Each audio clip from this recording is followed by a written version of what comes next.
Ma Mission TV, le miroir du monde. Organisation jusque-là, ils ont bien.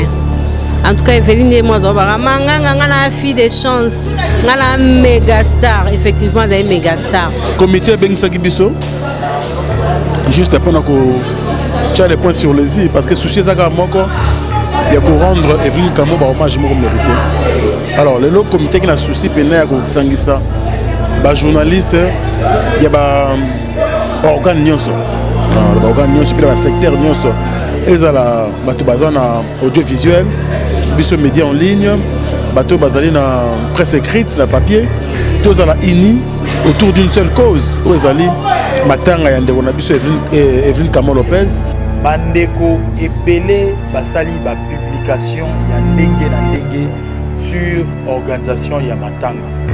Bipai mususu batie ba titre na ba émission oyo ya ba journaliste bazo senga mbongo pona kokunda wei esika mususu bakei ko interviewer mama ya mowei oyo andimi micro Nabino, mais après titre na contenu et kei kaka na o maman atangi kombo ya maladie. Nous sommes tous réunis parce que nous voulons rendre les hommages mérités, dignes de notre ami qui était avant tout ami, après consoeur, comme vient de le dire mon ami Joey. Je vais encore revenir sur ça. Le premier point que nous allons aborder ici, c'est par rapport à ce qui a été retenu pour la première réunion concernant la date. Effectivement, on a contacté d'autres partenaires en leur disant que le corps de notre sœur regrettée Evelyne Kamo Lopez allait sortir ce jeudi. Après une concertation entre la famille, nous, la corporation, et sa chaîne de télévision où elle évoluait, CBS, on s'est mis d'accord pour que le corps soit sorti le 27 et enterré le 28. Donc changement de date, ce n'est plus pour ce jeudi, c'est désormais pour le vendredi de la semaine prochaine. Nuls sont ignorés que c'est depuis le 13 février dernier que nous avons perdu une de nôtres qui était une chevalière de la plume, journaliste de renom, qui présentait une grande émission de chronique musicale à la chaîne de télévision CBS. La famille qui nous a fait confiance pour la n'est pas incapable. La famille d'Evelyne Kamo Lopez n'est pas incapable pour enterrer celle qui était avant tout leur enfant, avant qu'elle ne soit journaliste. Sa chaîne de télévision n'est pas incapable, là où elle évoluait, n'est pas incapable pour enterrer son personnel. Parce qu'elle est incapable d'être. Bissonet au Sengaki, parce que s'il ne s'agissait que de l'essentiel, sa famille peut le faire, sa famille biologique d'abord pourrait le faire. Ensuite, sa famille professionnelle qui est CBS pouvait aussi le faire. J'ai vu des titres. Bref, on a vu des titres. Là-bas, Internet, Maman Denise, Koundela Bisso Evelyne, parce que tu as quitté. Ce n'est pas vrai. Ce n'est pas vrai. Abed Achou, Jonas et Baléli, Zola Bango, quoi ça c'était quoi encore la salle? Non, c'était la salle qu'on a demandé miséricorde. Ma Mission TV, le miroir du monde. Ma Mission TV, chaîne à référence. Bonjour, na bandeko sur Bota la biso partout dans le monde. Na Ma Mission TV, na ba actualité nyo sur Tomesa na vraiment pour leur Sabino les Congo de tous les partout. Alors lelo tozana inde 3 na sir bo yoka ki message au vraiment ya ma ekomela ki biso ba journaliste ba chroniqueur Otto Panzara Sango na kati ya République démocratique du Congo moko na biso mopanzi sango Evelyne Kamo oyo autaki kotika biso mikolo oyo akufaki. Alors yango na likanisi lelo biso tout ba journaliste to sangani lelo poto sala point de prince moko poto pesa message na bandeko oyo vraiment bazali kotala biso partout dans le monde na évolution ya matanga et puis na sortie du corps ndenge ekobima et puis na jour tokokunda. Alors tozana inde 3 na ba journaliste presque tout ya République démocratique du Congo pour na kosala réunion moko point de prince ko pesa message pour na corps ya Evelyne Kamo oyo tozali ko bongisa yango lolenge nini biso pe ba journaliste tokolela ndeko na biso oyo atiki biso. Alors merci vraiment ma mission TV total ba image au tozana point de prince ensemble na ba journaliste nyonso et bongo to continuisme. Merci. Pour instaurer un calme afin que le message puisse être bien saisi de par chez vous. Nous allons faire un effort d'être bilingue. Nous utiliserons la langue française et le lingala notamment pour que la communication soit facile. D'entrée des jeux, je tenais au nom du comité d'organisation des obsèques de la regrettée Evelyne Kamo Lopez dire énormément merci à vous tous qui avez répondu à cette invitation. Nous sommes nuls sans ignorer que c'est depuis le 13 février dernier que nous avons perdu une de nôtres qui était une chevalière de la plume, journaliste de renom, qui présentait une grande émission de chronique musicale à la chaîne de télévision CBS. Et pour cela, il y a eu un comité d'organisation où nous avons eu à appeler les amis de la corporation à nous rejoindre, question de bien faire les choses. Alors depuis Mukoloana, et ça dit que la réunion s'est multipliée, moi et Belé. La réunion s'est multipliée et Tindibiso, Tobanda, pour une initiative propre en tant que Biso Moko Corporation. Tolobaki Yambala Oyo, Tokotika génération Moussousouté et à le déçu na organisation ya matanga ya ndeko na biso. Yango wana génération na ye, ba oyo bazalaki na ye, ba oyo bazalaki présent na appel ya liboso, bazwaki les devants et il y a eu un comité oyo ezalaki mis en place. Et ce comité est chapeauté par un coordonnateur qui n'est autre que M. Charlie Prince, à ma gauche, journaliste, chroniqueur de musique, lui aussi. Un constat a été fait. Constat wana yangone mtezali socle, raison même. Il y a point de presse oyo tozo organisé lelo. To bengango point de presse et ngolo baker tokozalana échange de questions et réponses T.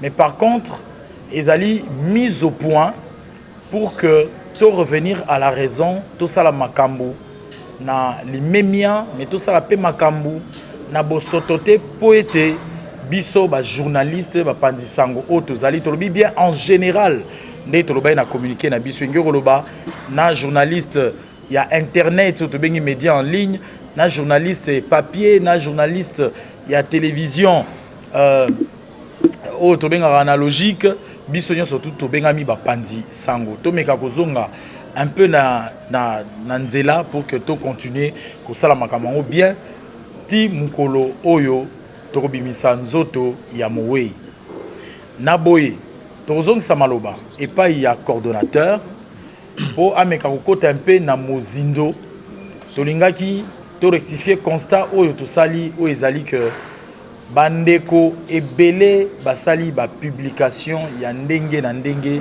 sur organisation ya matanga bipai mususu batie ba titre na be mission oyo ya ba journaliste bazo senga mbongo pona kokunda mowei esika mususu bakei ko interviewer maman ya mowei oyo andimi micro na bino mais après titre na contenu ekei kaka na o maman atangi kombo ya maladie oyo nani babwakaki maladie na mowei tout ça.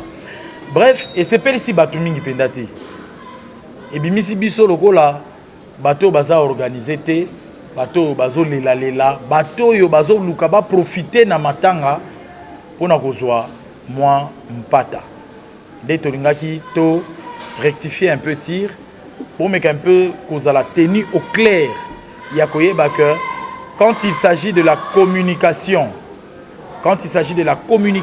pour avoir l'information vraie sur l'organisation de ces obsèques, qu'est-ce qu'il faut faire exactement à partir d'aujourd'hui.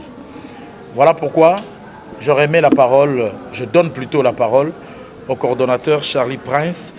Mais awa bomoninde to telemi liboso boingo lo bateke bakonzi teza bakonzi te. Ezaka échantillon ya batu oyo basangana ki première fois. Batu oyo bakaboli moi ba misala batache ya oya ke ne place tel oya ke ne place tel nde bomoni moi échantillon oyo. Mais na sima na biso bandeko baza ebele ba msupe bavandi mupandi ba msupe bavandi na sima kuna elingi ko lo bateke ba oyo nde ba leader non na mutu na biso wana ezalité. Cordon Charlie Prince. Merci beaucoup Joey. Chers amis de la presse, bonjour. Nous sommes très contents de voir les différents visages aujourd'hui. Vous savez tous la cause. Vous savez tous la cause qui nous réunit, comme l'a dit tout à l'heure mon ami Joey Bangato à son intro.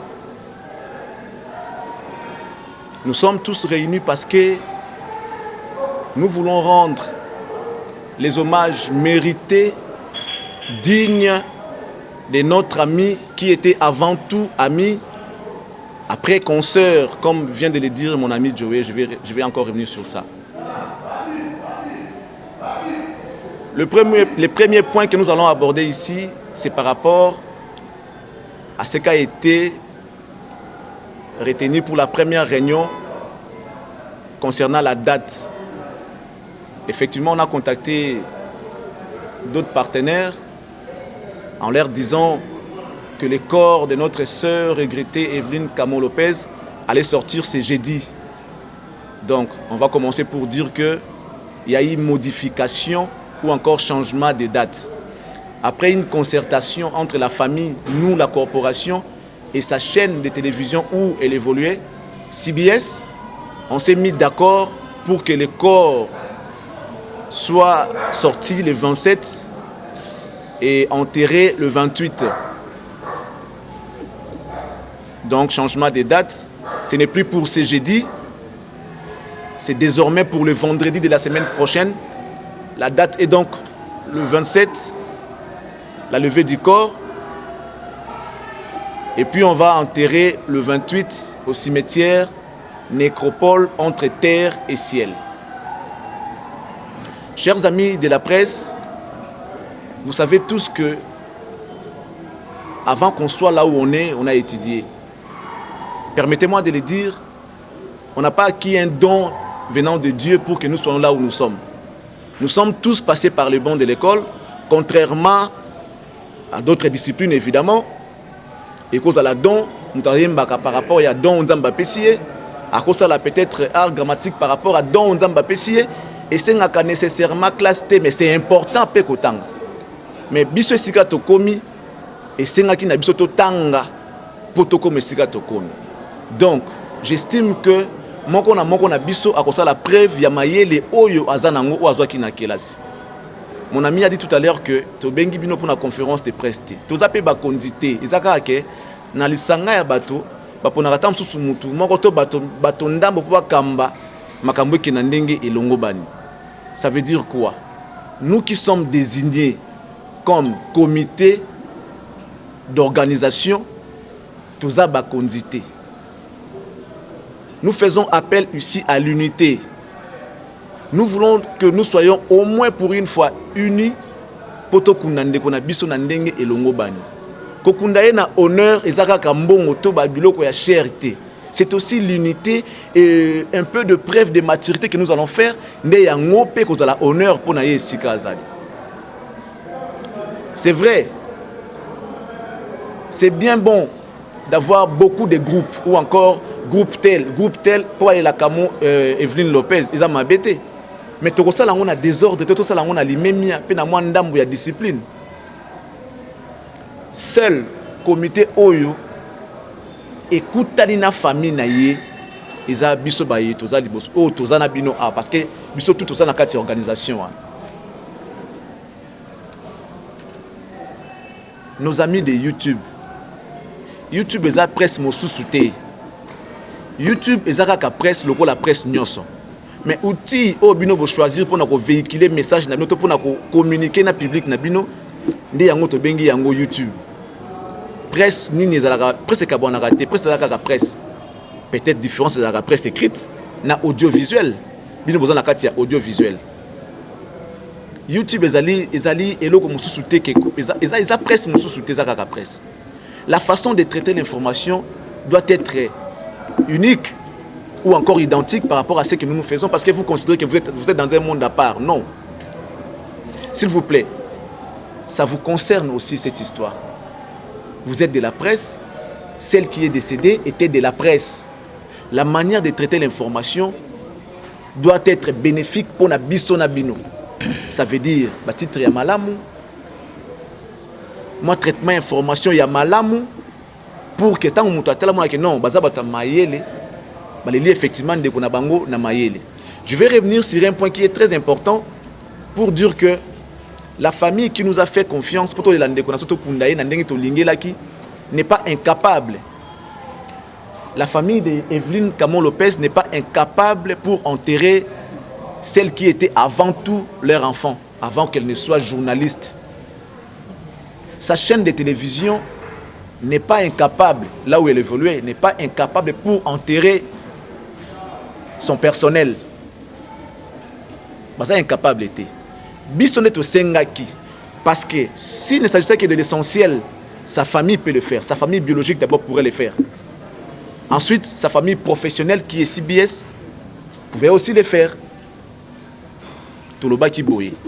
Tolinto qui n'a au-delà de l'estimation na biso moko par rapport il y a l'autre groupe ça dégonation pour nambala suka. Akolia kambongo ya ndeko msusu te ya songolo pakalate parce que asi akei pour elle c'est fini, la vie s'arrête là, c'est fini. Ce que ça na vie msusu ekoyaka après peut-être tokutanaka. Mais pour aujourd'hui, elle est partie, elle ne reviendra plus. Bato ba okendaka ba voyage, toi ne likete ba kozonga to komona bango. Un exemple typique, je vois mon amie Patricia Moutonkole qui est là, ça fait plus de 10 ans que mon anaté. J'en profite pour te dire bonjour, Patricia Moutonkole. Voilà, donc mon bembo ezali wate, mutata kei tukosenga nzamba batela et poto mona un jour, mais Evelyne est partie pour ne plus revenir. Il s'est acheté un billet qui n'a pas de retour, elle ne reviendra plus. S'il vous plaît, chers amis de la presse, j'insiste, faisons preuve de l'intelligence et de maturité. On s'était dit, nous amis, nous confrères, nous concerts, nous nous sommes dit, tolingi to kundaye, to salango comment? Bisomoko to cotiser, bisomoko d'abord. Tant on dit que na lingi na kundande kunanga na honneur, c'est que tu es capable de faire quelque chose. Joey Atie, Carlos Moudjani Atie, je vois Franck Stéma, Bébé Bercy, Virginie Manganga, Élisée Luambo, Mishmima, toté bambongo na biso toloba ki yango boye. Organisation mon côté net ya biso boye sans but lucratif et marchaka sans cotisation. To sali yango pour na ndeko na biso. Nous devons nous-mêmes cotiser. Nous allons nous prendre en charge nous-mêmes. Imaginez, on s'était dit dans la réunion que biso moko ba pansango tia $50 à chacun. Ça peut faire quelque chose. Ça peut faire quelque chose. Si tout le monde mettait son $50, évidemment avec les 10 qu'on avait demandé pour nous ça, besoin, ça fait $60. Si tout le monde mettait $60, on n'aura pas besoin d'aller toquer à la porte de qui que ce soit. Croyez-moi. J'ai vu des titres. Bref, on a vu des titres. Là-bas, Internet, Maman Denise, Koundela Bisso Evelyne, parce que tu as quitté. Ce n'est pas vrai. Ce n'est pas vrai. Abed Achour, journaliste Baleli, Zola Bango, quoi ça? C'était quoi encore la salle? Non, c'était la salle qu'on a demandé miséricorde. Même si on voulait demander de l'aide. Et ça, la mandé on atteint, s'il vous plaît. Et ça, la mandé on atteint. Ou alors, tout le baquet, bissoté, ça est la bisso. La famille nous a fait confiance lorsque nous sommes allés la voir. Tout le bien la famille Boé. Maman, papa, tu yebi qui vous a dit ma coquille au kunamo en abinoté. Mais elle n'est pas, enfant comme tout autre enfant. Elle vous appartient, certes. Elle vous appartenait parce qu'elle n'est plus. Mais aujourd'hui, à Komaki, il y a Mboka, il y a Mokili. S'il faut même le dire international, parce qu'elle avait ses fans en dehors de nos frontières aussi. Donc, les Kamboua Moto, il y a une famille, il y a normal. Biso sengaki, toute la famille n'a pas azalaki ndeko na biso, azalaki pe moninga na biso. Donc, au départ, on s'est dit que nous sommes capables de les faire. Contrairement à ceux qui circulent dans des réseaux sociaux. Ceux qui battent sunga biso, eza mabete.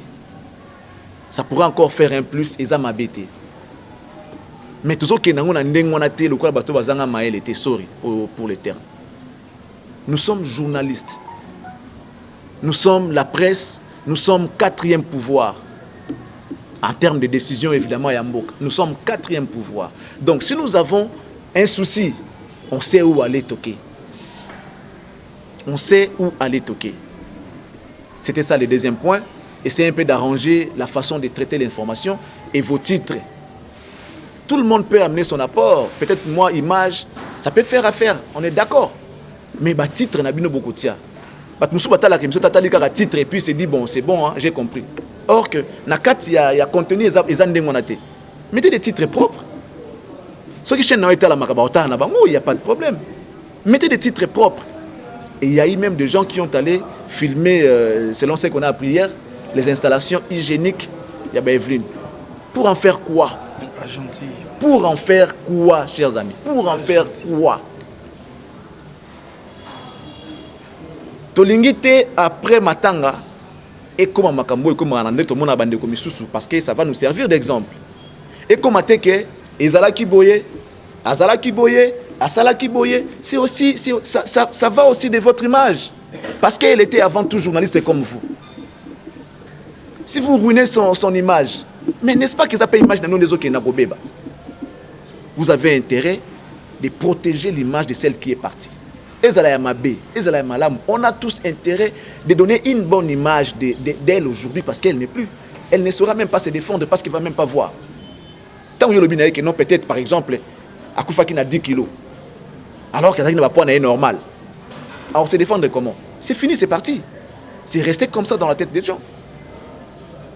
Elle était votre sœur. Elle était notre sœur. Elle était notre consoeur. Le respect des morts, s'il vous plaît. Et ce n'est pas n'importe quelle mort, c'est la nôtre.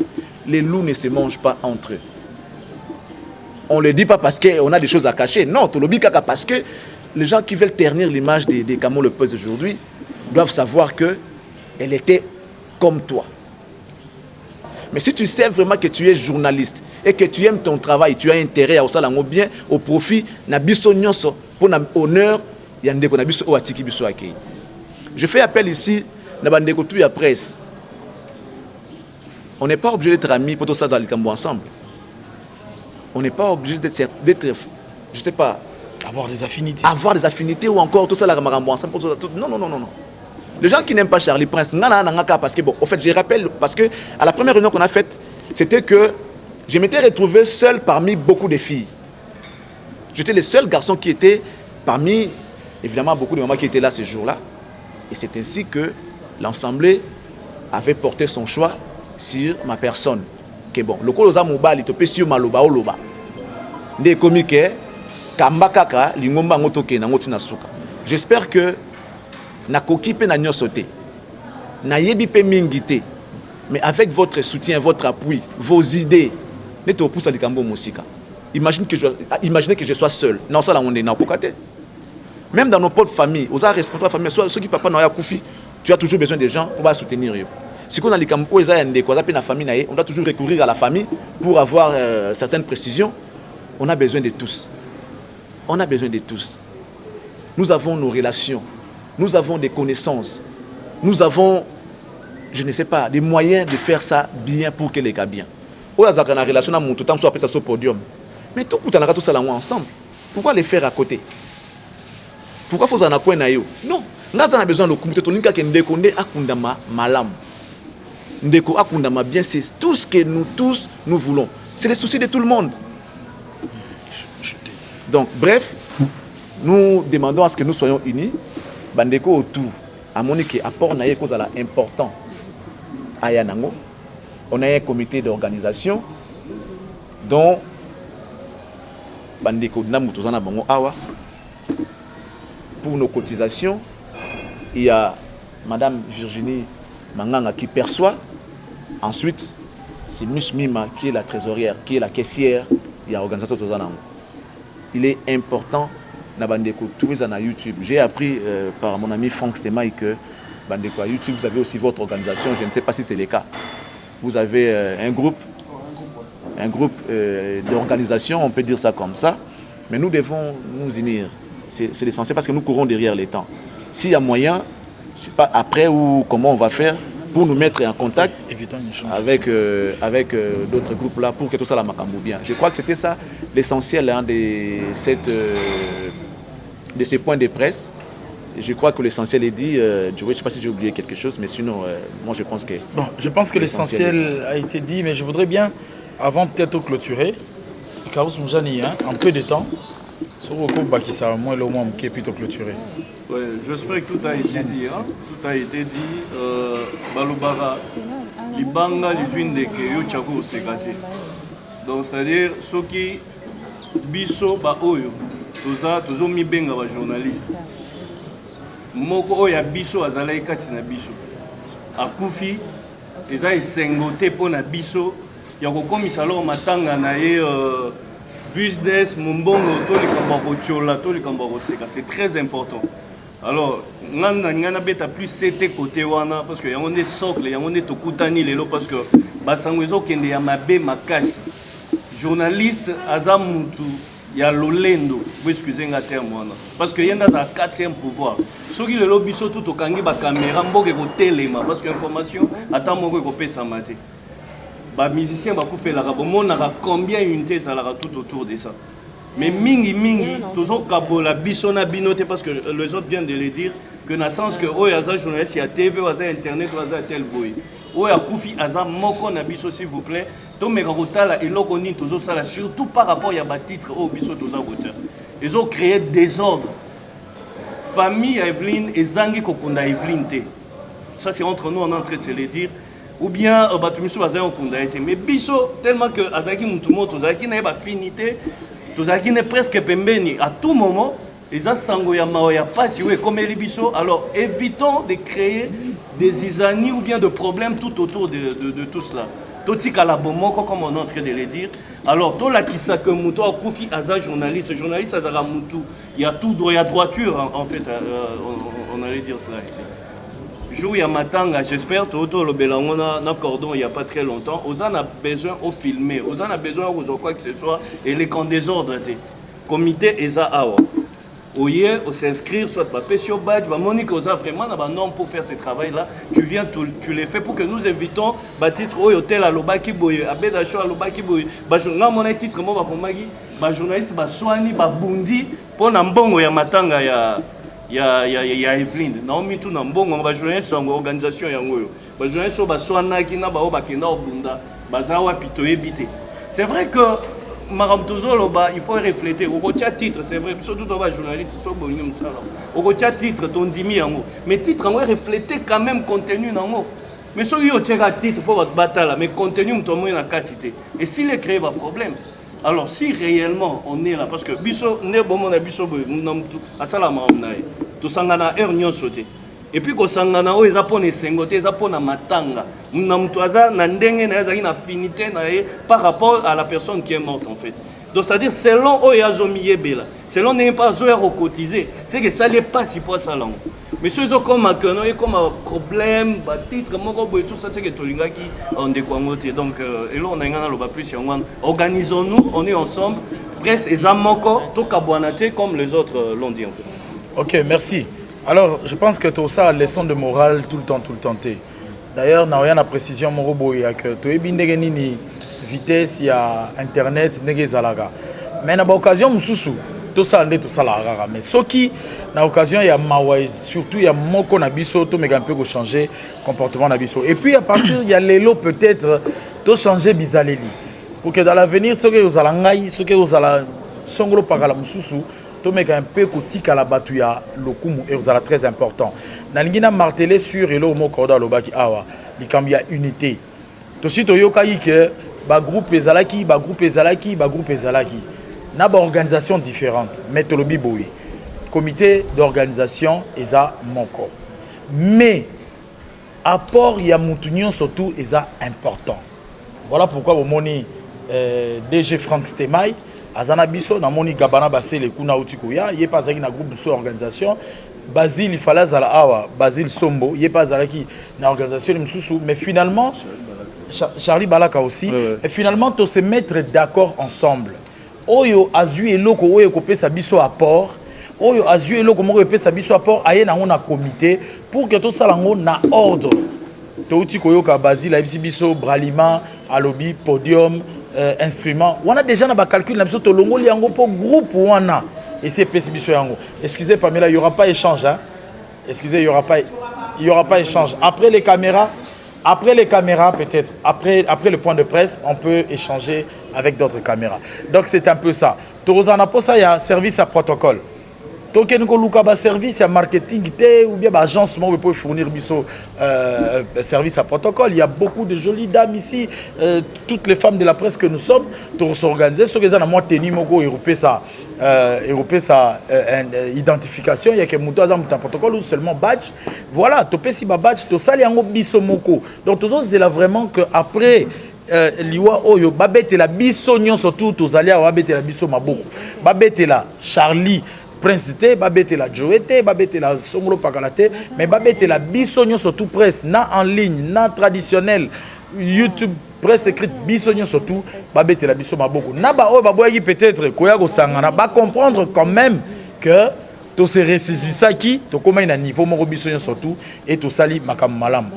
Ce qui modification ya programme ezali dans les heures qui suivent chargé à communication, il y a comité à rentrer en contact pour utiliser les réseaux sociaux de Salaki pour que Topé Sabino en haut. Pour le moment, date Ezali le 28, sorti accord, le 27 plutôt, le 28 enterrement, salle Nanou et Yebanité.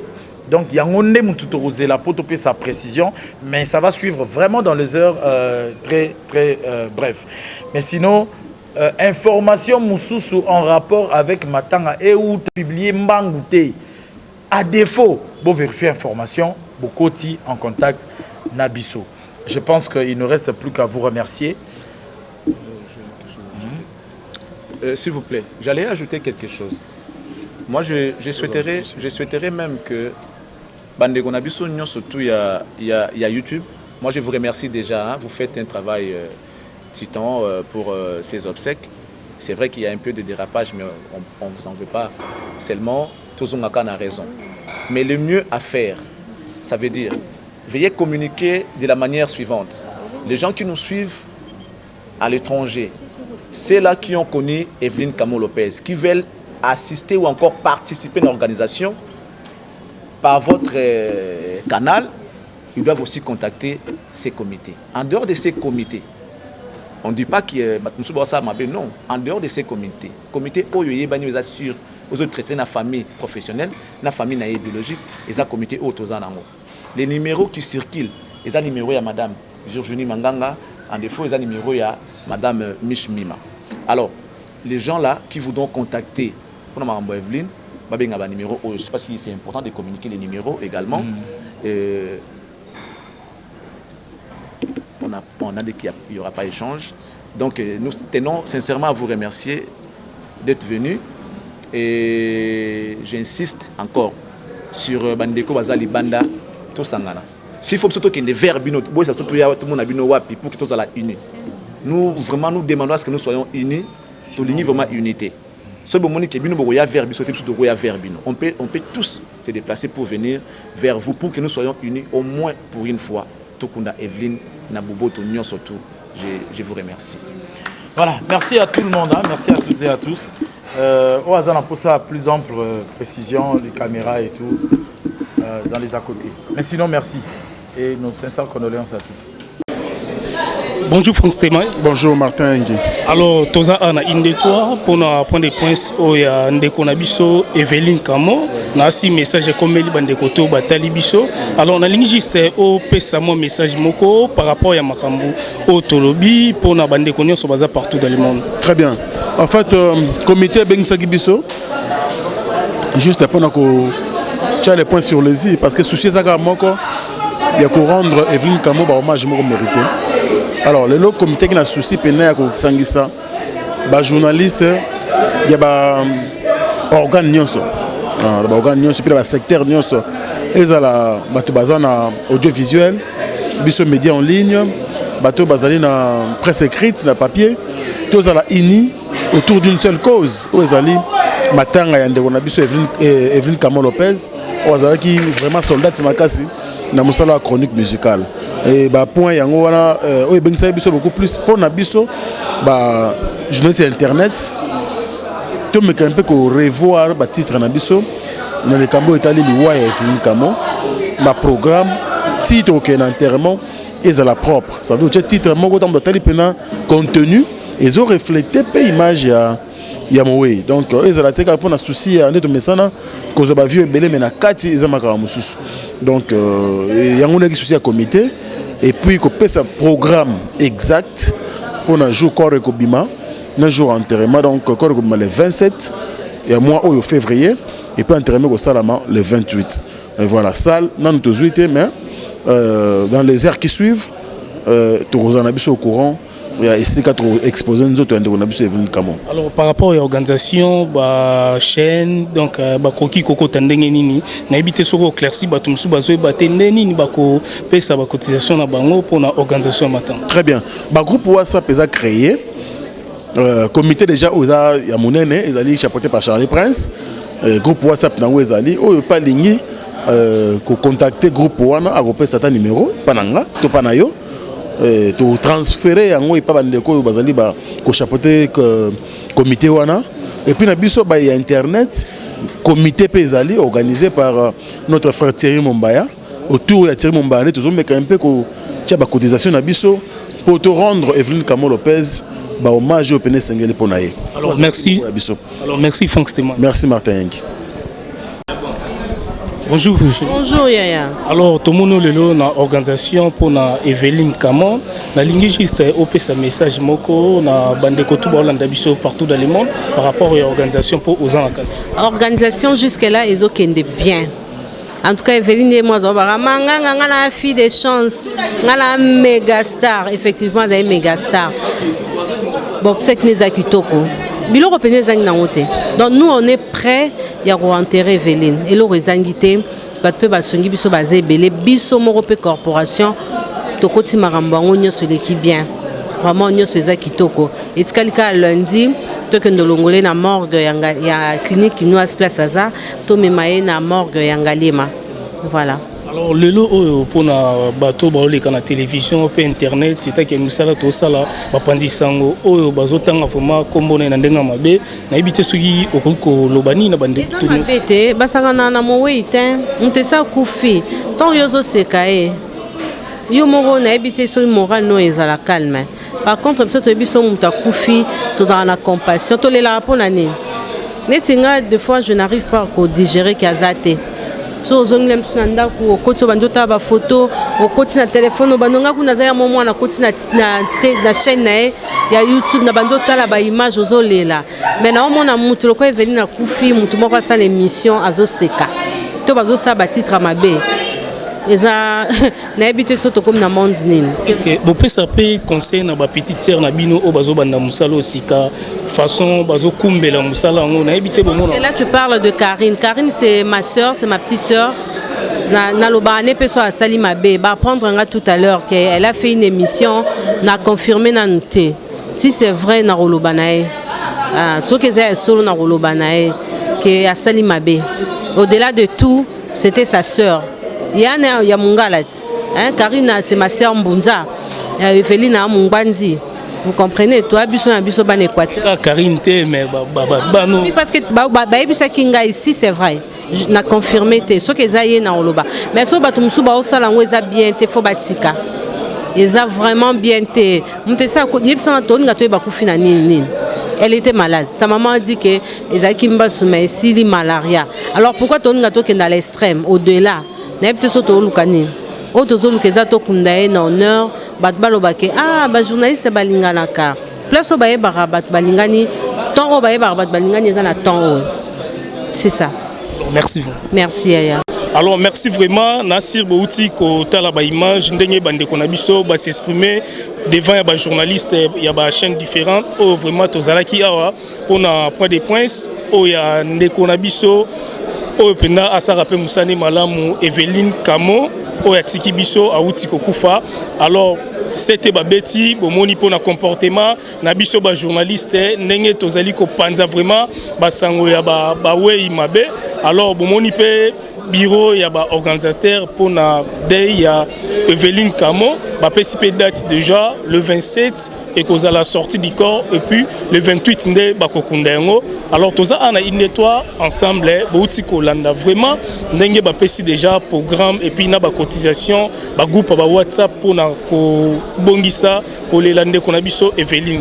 Alors merci Navrodi o Azaki na sima ya caméra o aider nga pour tout travailler na ma mission TV chaîne à référence Martin invité sa fusée. Alors merci boza la brancher na ma mission pour continuer toujours côté la biso pour comme biso pe na WhatsApp tozana toujours pour na ko répondre bino ba question na bino nyonso o boko tout na biso na ma mission TV. Merci botika malam.